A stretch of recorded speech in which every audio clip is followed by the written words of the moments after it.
23واں باب۔ جب تو حاکم کے ساتھ کھانا کھانے بیٹھے تو خوب غور کر کہ تیرے سامنے کون ہے۔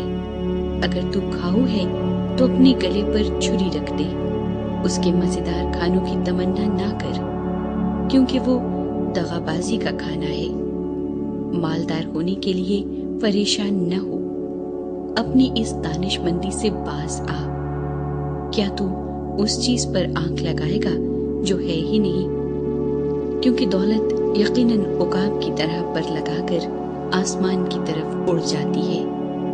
تو تنگ چشم کی روٹی نہ کھا اور اس کے مزیدار کھانوں کی تمنا نہ کر، کیونکہ جیسے اس کے دل کے اندیشے ہیں وہ ویسا ہی ہے۔ وہ تجھ سے کہتا ہے کھا اور پی، لیکن اس کا دل تیری طرف نہیں۔ جو نوالا تو نے کھایا ہے تو اسے اگل دے گا، اور تیری میٹھی باتیں بے سود ہوں گی۔ اپنی باتیں احمق کو نہ سنا، کیونکہ وہ تیرے دانائی کے کلام کی تحقیر کرے گا۔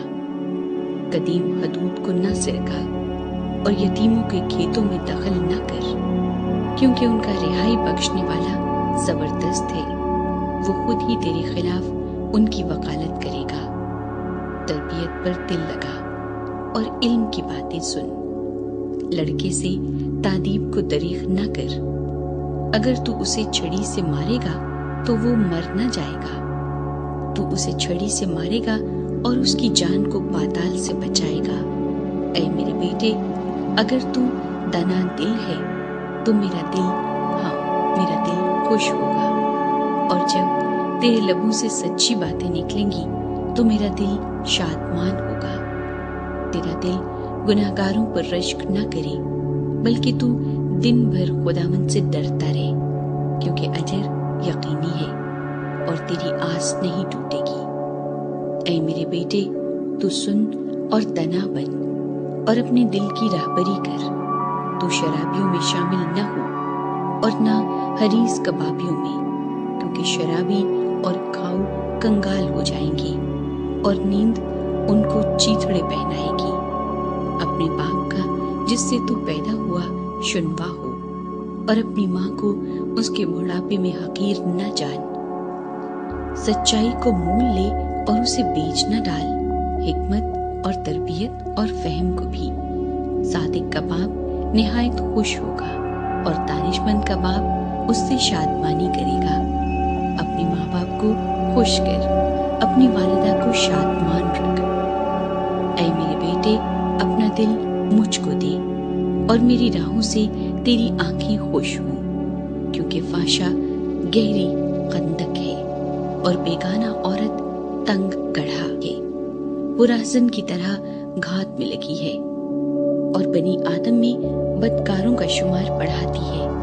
کون افسوس کرتا ہے، کون غمزدہ ہے، کون جھگڑالو ہے، کون شاکی ہے، کون بے سبب گھائل ہے اور کس کی آنکھوں میں سرخی ہے؟ وہی جو دیر تک مے نوشی کرتے ہیں، وہی جو ملائی ہوئی مے کی تلاش میں رہتے ہیں۔ جب مے لال لال ہو، جب اس کا عکس جام پر پڑے اور جب وہ روانی کے ساتھ نیچے اترے تو اس پر نظر نہ کر، کیونکہ انجام کار وہ سانپ کی طرح کاٹتی اور افعی کی طرح ڈس جاتی ہے۔ تیری آنکھیں عجیب چیزیں دیکھیں گی اور تیرے منہ سے الٹی سیدھی باتیں نکلیں گی، بلکہ تم اس کی مانند ہوگا جو سمندر کے درمیان لیٹ جائے، یا اس کی مانند جو مستول کے سرے پر سو رہی۔